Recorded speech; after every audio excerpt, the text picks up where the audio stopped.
Hello दोस्तों, कैसे हैं आप सब। आज मैं आपके लिए एक नई कहानी टपरी वाला बूढ़ा लेकर आई हूँ। अगर आपको मेरी ये कहानी पसंद आए तो चैनल को सब्सक्राइब करना और वीडियो को लाइक करना ना भूलें। साथ ही साथ अगर आप चाहते हैं कि मैं भविष्य में भी आपके लिए ऐसी ही कहानियाँ लेकर आती रहूँ तो उनकी अपडेट्स पाने के लिए बेल आइकन को भी प्रेस कर दें। तो चलिए शुरू करते हैं। तपती सड़क और खड़ी दोपहरी की चिलचिलाती धूप, दूर दूर तक काली बंजर धरती पर कहीं कहीं इतराती कटीली झाड़ियाँ, जैसे किसी गंजी होती खोपड़ी पर बस इक्का दुक्का बाल बचे लहरा रहे। कुल मिलाकर ऐसा सफ़र जो किसी का भी दिमाग खराब कर दे, पर सुहाना सफ़र। और ये मौसम हंसी, तुझे मार के ना मैं दफना दूँ बस। ये क्या हुआ भाई, ये सुहाना सफ़र लग रहा है तुझे? गाना ही गा रहा था बस, मैं तो गाना गा रहा था, नील चिढ़ते हुए बुदबुदाया। उस कार में 4 लोग सवार थे, नीरव और नील जो कि सगे भाई थे, उनके दोस्त पंकज और उदय। नील बड़ा भाई था जो गाड़ी चला रहा था। वो बिल्कुल किसी फिल्मी हीरो की तस्वीर लगता था। उसकी बगल वाली सीट पर बैठा पंकज ही अभी सुर छेड़ रहा था जब नील उस पर बरस पड़ा। पंकज गोरी रंगत लिए, थोड़े भारी बदन और कम लंबाई का मासूम सा लड़का था जिसे देखकर गुथे हुए मैदे की याद आ जाती थी। पिछली सीट पर नील का छोटा भाई नीरव और उनका एक और दोस्त उदय बैठे हुए थे। नीरव की उम्र अपेक्षाकृत कम थी। वो ठठाकर हंस पड़ा जब नील ने पंकज को झिड़का। उन सब में बस उदय ही था जिसे कार में चलती खींचतान से कोई मतलब नहीं था।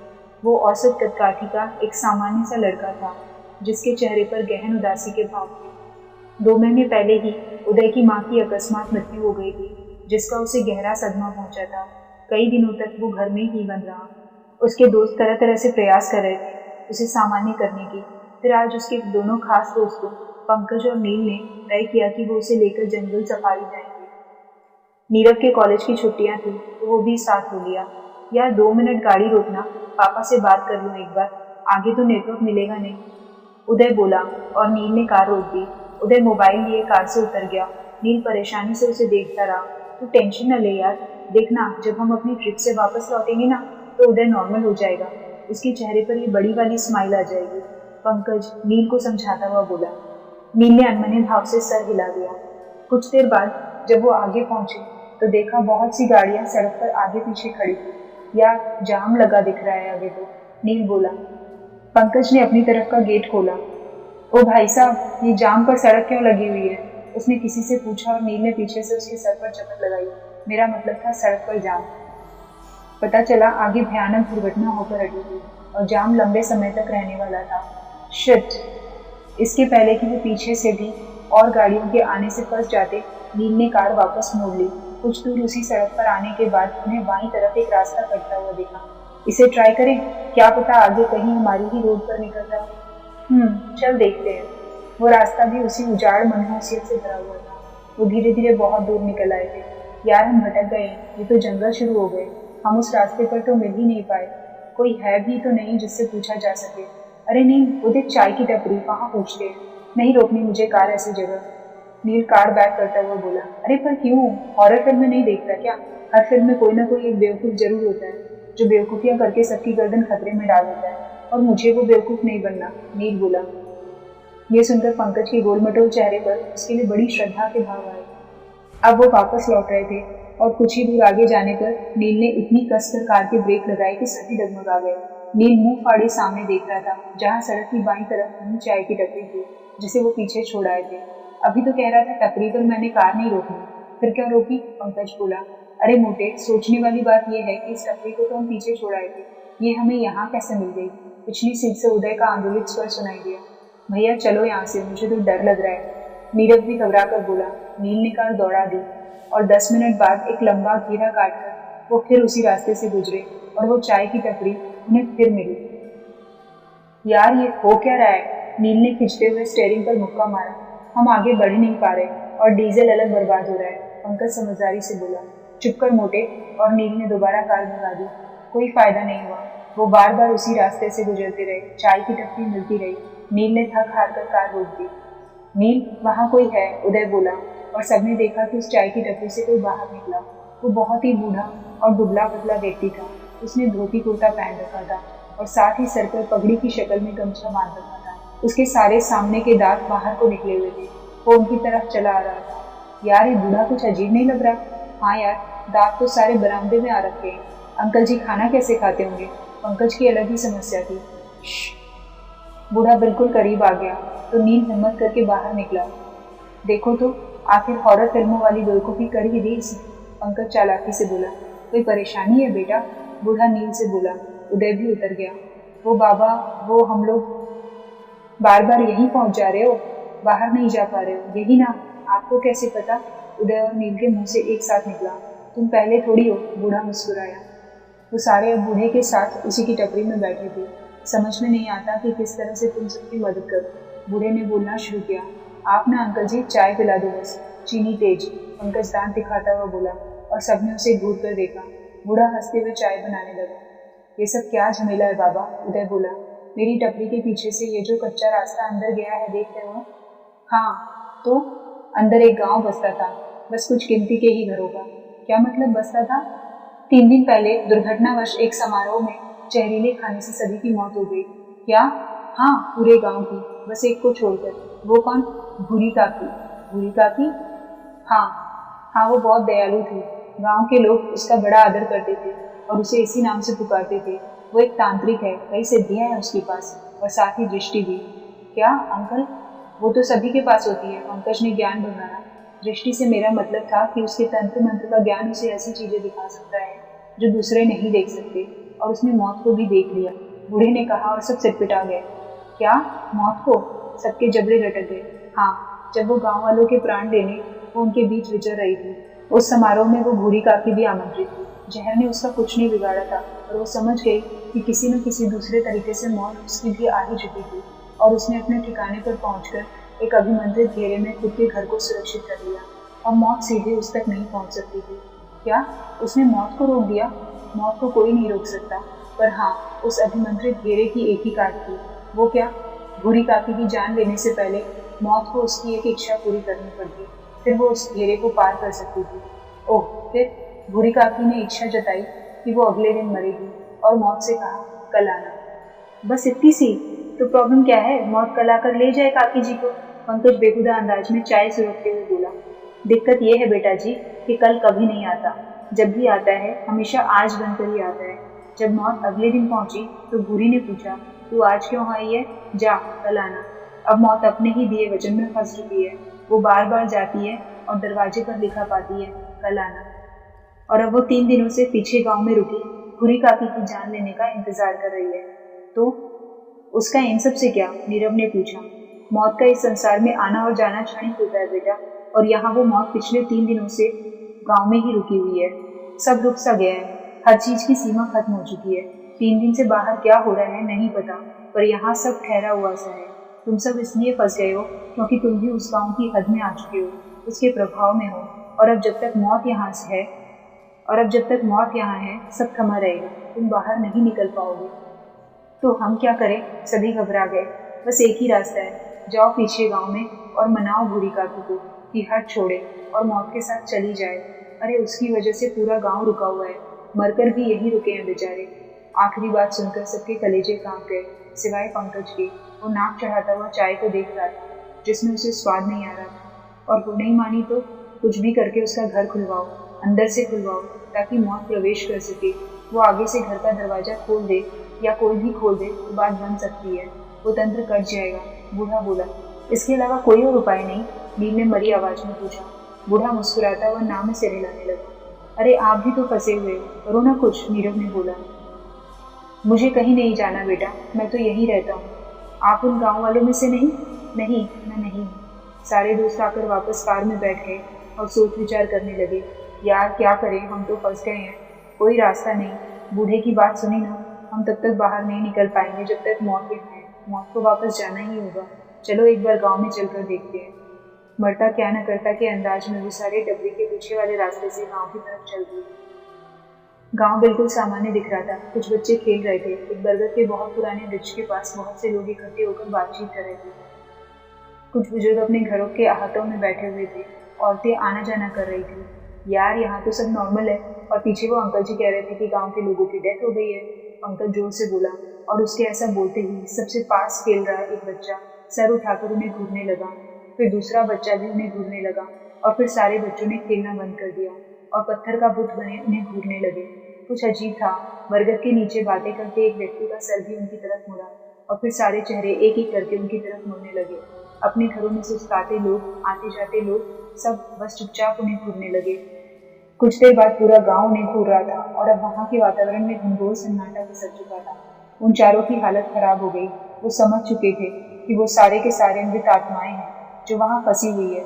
और फिर सबसे पास वाला बच्चा जमीन पर गिरकर छटपटाने लगा।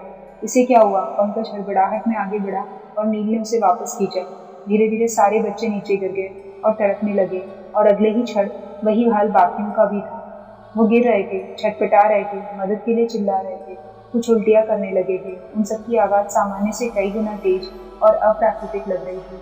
वो चिल्लाए जा रहे थे, हालांकि वो कुछ ही लोग थे, पर उन आवाजों को सुनकर ऐसा महसूस हो रहा था मानो सैकड़ों लोग एक साथ चीख रहे हैं।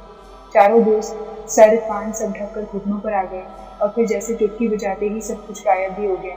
उन्होंने सर उठाकर देखा, अब वहां कोई भी नहीं था। पूरा गांव भां भां कर रहा था। अरे कहाँ गए सब? पंकज हैरानी से बोला।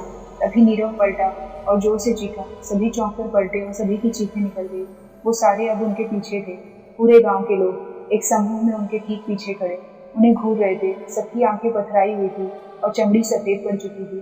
कोई कुछ नहीं बोल रहा था, पर उनके पास से अजीब मखमलों के भिनभिनाने जैसा स्वर उभर रहा था जो उन चारों के रोंगटे खड़े कर रहा था। और फिर वो सारे प्रेत चाबी लगे खिलौनों की तरह उनकी तरफ भिनभिनाते हुए बढ़ने लगे। वो चारों पीछे हटने लगे। सभी की गिद्धी बन चुकी थी। अरे टहल क्या रहे हो, भागो! नील चिल्लाया और सारे सर पर पांव रखकर भागने लगे। भागते भागते वो एक घर में जा घुसे और अंदर से किवाड़ बंद कर ली। यार, दरवाजा बंद करने से भूत रुकेंगे क्या? उदय कलपती आवाज में बोला। कर भी क्या सकते हैं, नील हताशा से बोला। वो फंस चुके थे। वहां कौन सोया है? पंकज बोला और सबने देखा कि अंदर चारपाई पर कोई पड़ा हुआ था। पास गए तो देखा कि वो एक युवती थी जो कि मर गई बेचारी। पंकज ने दुख से इस तरह सह हिलाया मानो उस युवती को कब से जानता हो। और तभी उस युवती ने आंखें खोल दी और उन सबको घूरने लगी। सारे डर कर पीछे हट गए। वो चारपाई से उठी और उसी तरह डरावने अंदाज में उनके पीछे आने लगी। वो सारे फिर से वहां से भागे। यार, अंदर भूत, बाहर भूत, हम जाएं कहाँ? वो भागते रहे और प्रेतों से उनकी लुका छिपी चलती रही। कुछ देर बाद उन्हें एक झोपड़ी मिली जो कि बाकी बस्ती से थोड़ी अलग और अकेली थी।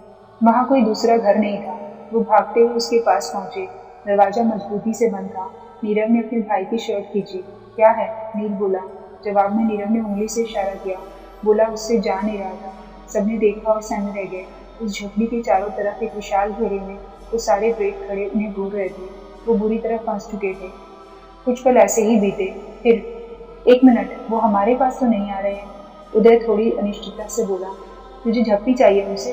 पंकज, कल्पा और नील सब समझ गया। नहीं, वो यहाँ पास नहीं आएंगे। वो बोलता हुआ वापस उस रहस्यमयी झोपड़ी की तरफ मुड़ा।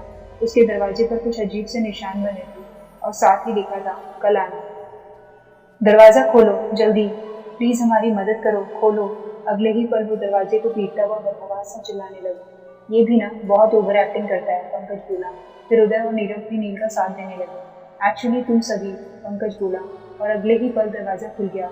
चौखट पर एक बुढ़िया प्रकट हुई, थोड़ी डरावनी सी। उसने सबको अंदर खींच लिया, पंकज को भी, जो मुड़कर दूर खड़े प्रेतों के साथ सेल्फी ले रहा था। क्यों आए तुम सब यहाँ? बुढ़िया चिल्लाई। सबने देखा वो काले लिबास में सफेद बाल और ठिगना कर लिए थोड़ी अजीब सी बुढ़िया थी। उसकी एक आंख काली तो दूसरी भूरी थी, भूरी का। देखिए, जिद छोड़ दीजिए, आपकी वजह से वो बेचारे फंसे हुए। कुछ देर बाद अंततः नील ने आग्रह किया। बिल्कुल नहीं, मैं अपने एक तंत्र के बीच में हूँ, इसलिए आने वाले 20 दिनों तक तो बिल्कुल भी नहीं। और फिर अभी मेरी उम्र ही क्या है, बस 96 साल, बुढ़िया नजाकत से बोली। और सबके जबड़े लटक गए। वो मुश्किल से 50-55 की लग रही थी। खुदा से डर काकी, 96 बस होते हैं, पंकज बोला। चुप कर मोटे, भूरी काकी बोली। यार, ये भी मोटा बोल रही है, पंकज कलपता हुआ बोला। काकी, हम भी फंस गए हैं, और भी लोग फंस सकते हैं। अब जाने दीजिए ना, बाहर वो भूत देखे। वो कुछ नहीं करेंगे, ज्यादा से ज्यादा बीमार कर सकते हैं, और कुछ नहीं, भूरी काकी बोली। तो हम अब क्या करें? मुझे क्या पता। और हाँ, दरवाजा मत खोलना, वरना तुम सबको उन्हीं भूतों के बीच लगे हुए। भूरी काकी गुर्राई और अंदर वाले कमरे में चली गई। यार, अब क्या करें? भूतों से बचे तो यहाँ फंस गए, उदय बोला। ये तो कुछ भी सुनने को तैयार नहीं। दरवाज़ा खोल दें तो। टपरी वाले बूढ़े ने यही तो कहा था। नील बहुत धीरे से फुसफुसाया। क्या पता मौत आए ना आए और ये काफी गुस्सा होकर हम सबको बाहर कर दे तो। अरे देखो, वही बाबा, चाय की टपरी वाले। नीरव एक दरार से बाहर झांकता हुआ बोला। सबने देखा, वो वही बूढ़ा था जिसे प्रेत दौड़ा रहे थे। अरे यार, कहीं ये बेचारा हमारी मदद को तो नहीं आया और खुद ही फंस गया, उदय बोला। और नील ने दरवाजा खोल दिया। बाबा आ जाओ, यहाँ अंदर। उसने हाथ हिलाया। कुछ देर बाद वो हाँफता हुआ बूढ़ा अंदर आ गया और नील ने दरवाजा बंद कर लिया। नहीं, ये क्या किया तुमने? एक भयंकर चीखने का स्वर सुनाई दिया और सब पलटे। अंदर वाले कमरे के दरवाजे पर पूरी काकी खड़ी थी और उसकी दोनों आंखें फटी की फटी रह गई थी। काकी, बस इनको अंदर लिया, आप प्लीज हमें बाहर मत करना। अरे ये बाबा भी मुसीबत में थे, नील गड़गड़ाते हुए बोला। पर काकी ने कुछ नहीं सुना। वो भरभरा कर फर्श पर गिर गई। ये कोई बाबा नहीं, ये वही है। वो धीमे स्वर में फर्श को घूरती हुई बोली। कौन? मौत। और कौन? झोपड़ी में सन्नाटा छा गया। चारों दोस्तों ने चिढ़ कर बाबा को देखा और जल्दी से दूर हट गए। वो अब भी उस बूढ़े को घूरे जा रहे थे और मौत के चेहरे पर बहुत ही दयालुतापूर्ण मुस्कान थी। अरे अब बस कर बुरी, अब तेरे जैसे साधक भी मेरे साथ ऐसा व्यवहार करेंगे तो बाकियों का क्या? तू तो सब जानती है ना। चल मेरे साथ, फिर आ जाना, इसमें क्या रखा है। हट, छोड़ भी दे बुरी, बूढ़ा आत्मीयता से बोला और सब उसे हैरानी से देखने लगे। मौत ऐसी ही होती है। आपने हमें धोखा दिया, नील बोला। मैं क्या करता? भूरी ने भी तो मुझे धोखा दिया, बूढ़ा मुस्कुराया। आखिर आप ऐसा करते क्यों हो? उदय सामने आता हुआ जोर से चिल्लाया। सब उसे देखने लगे। मेरी मम्मी को मुझसे क्यों छीना, बताओ? वो रोने लगा। मैं बस अपना काम करता हूँ बेटा, बस अपना काम, बूढ़ा नरमियत से बोला। अरे ये मेरे हाथ में भी नहीं, मैं भी किसी और की नौकरी ही तो करता हूँ। उसे जब किसी को जन्म देना होता है तो वो बंसी बजाता है, और किसी को इस दुनिया से ले जाने की अप्रिय नौकरी उसने मुझे दे रखी है। तुम बैंक में नौकरी करते हो ना?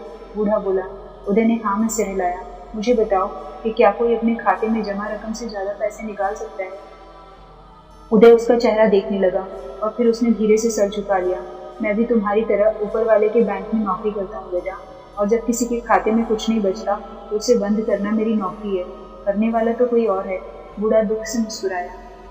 मुझे क्या अच्छा लगता है, जब से सृष्टि बनी है तब से तुम इंसानों की नफरत ही तो देखता रहा हूँ। कोई खुश हो तो कहता है दूधो ना हो तो फलो, और गुस्सा हो तो कहता है तुझे मौत आ जाए। ये क्या बात हुई भला? जब तुम्हें ईश्वर का दिया सब कुछ सहर्ष स्वीकार है तो मैं क्यों नहीं? मैं भी तो उसी की देन। और जरा सोचो, अगर मैं ना हूँ तो संसार का क्या हो? संतुलन के लिए मैं जरूरी हूँ ना बच्चों? बूढ़ा हंसा। तो क्या मरने में तकलीफ होती है? उदय ने अटकते हुए पूछा और एक आंसू उसके गाल पर लुढ़क गया। नहीं, बिल्कुल नहीं। असल तकलीफ तो इस जीवन का अंतिम छोड़ देता है। इंसान की इससे चिपके रहने की लालसा देती है। मैं तो हर तकलीफ का अंत करता हूँ, एक नई शुरुआत के लिए। क्या नई शुरुआत? हाँ, एक चक्र, संसार का नियम। खत्म तो यहाँ कुछ भी नहीं होता। तुम भी तो एक कक्षा के बाद अगली कक्षा में जाते हो ना? और अंकल, गर्मी की छुट्टियाँ वो क्यों भूल रहे हो? पंकज के मुंह से मूर्खों की तरह निकला। बूढ़ा हंस दिया। वो भी होती है बेटा, और जिन महापुरुषों ने जीवन और मृत्यु के रहस्य को जाना और समझा है, उन्हें ये गर्मी की छुट्टियां ही सबसे ज्यादा भाती है। न जन्म न मृत्यु। मतलब ईमानदारी से जियो, अच्छे कर्म अपने खाते में दर्ज करो और मौत को स्वीकार करो। फिर अगली कक्षा में अपने प्रिय विषय चुन लो। और अब इससे ज्यादा मैं नहीं समझा सकता। बस इतना समझ लो उदय कि तुम्हारी माँ के खाते में अब कुछ भी बाकी नहीं था। और फिर संसार में ऐसा कौन सा घर है जहाँ कभी किसी की मृत्यु ना हुई हो? बूढ़ा हंसते हुए आगे बढ़ा। उदय अब शांत था। अपनी माँ की मौत के बाद से वो पहली बार कुछ राहत महसूस कर रहा था। भूरी काकी ने उसे देखा। बूढ़े ने अंदर कमरे की तरफ इशारा किया। सब वहाँ पहुंचे और थोड़ा चौंक पड़े। अंदर कमरे में फर्श पर भूरी काकी का शरीर पड़ा हुआ था। जिस पर मौत ने अंदर कदम रखा वो शरीर छोड़ चुकी थी। बूढ़े ने पूरे सम्मान के साथ भूरी का हाथ पकड़ा और बाहर को चल दिए। फिर कब मिलोगे अंकल? पंकज आंखें पोंछता हुआ भावुक लहजे में बोला। बूढ़ा पलटा और मुस्कुराया। अंत में बच्चों, सबसे अंत में मैं ही मिलूंगा, पक्का। और वो चल दिया। सब झोपड़ी के दरवाजे पर आ गए। बूढ़ा चला जा रहा था और बाकी सब उसके पीछे जा रहे थे। बाकी के भूत, और कुछ दूर पहुंचकर वो सब गायब हो गए। उन्हें वहां उस गांव में कुछ और लोग मिले जो कि अपने रिश्तेदारों के अंतिम संस्कार के लिए आए थे, पर डरकर छिपे हुए थे। भूरी काकी के अंतिम संस्कार का जिम्मा उन्हें सौंपकर वो चारों वापस चल दिए। कच्चे रास्ते से बाहर आकर देखा तो वहां किसी टपरी के बस अवशेष ही दिख रहे थे। तभी तो कहूँ, अंकल जी की चाय में कोई स्वाद क्यों नहीं आ रहा था? पंकज ने मुंह बनाया। वो अब मुख्य सड़क पर वापस आ चुके थे और सफारी नहीं बल्कि अपने घर जा रहे थे। उदय अब घर जाना चाहता था। बच्चों, इस कहानी से हमें क्या सीख मिलती है? पंकज ने दांत दिखाए। यही कि मौत जरूरी है, उदय खिड़की से बाहर देखता हुआ बोला। अरे नहीं यार, वो तो हुआ, असली बात तो ये है कि इंसान के चालू दिमाग के आगे न मौत भी हारी। बूढ़ी काकी का दिमाग कल आना कसम से। और पंकज हंस पड़ा। सच कहा यार, और जैसे जहर को जहर काटे, मौत ने हमें भिड़ा दिया बूढ़ी काकी से, इंसान को इंसान से। नहीं नील, मौत ये जानती थी कि काकी हमारे लिए दरवाजा जरूर खोलेंगी। मौत को बूढ़ी काकी की इंसानियत पर भरोसा था। उदय बोला। वो अभी भी संजीदा था पर दुखी नहीं। बाबा ने उसे जो भी कहा था वो अभी उसके जहन में गूंज रहा था। अब तो कल जब मम्मी मुझे उठाने मेरे रूम में आएगी ना, तो मैं भी यही कहूँगा, कल आना। पंकज ने दांत दिखाए। पिटेगा मोटे तू, नील ने कहा और सभी हंस पड़े। इस बार उदय भी। सबने बड़े सुकून के साथ देखा कि उसके चेहरे पर एक बड़ी सी स्माइल थी। दोस्तों, आपको मेरी ये कहानी कैसी लगी कमेंट करके ज़रूर बताइएगा, और अगर अच्छी लगी हो तो इस कहानी को जितना हो सके शेयर करिएगा, ताकि और भी लोग मेरी इस कहानी को सुन सकें। तो चलिए, अभी के लिए जाती हूँ, फिर लेकर आती हूँ आपके लिए एक और नई।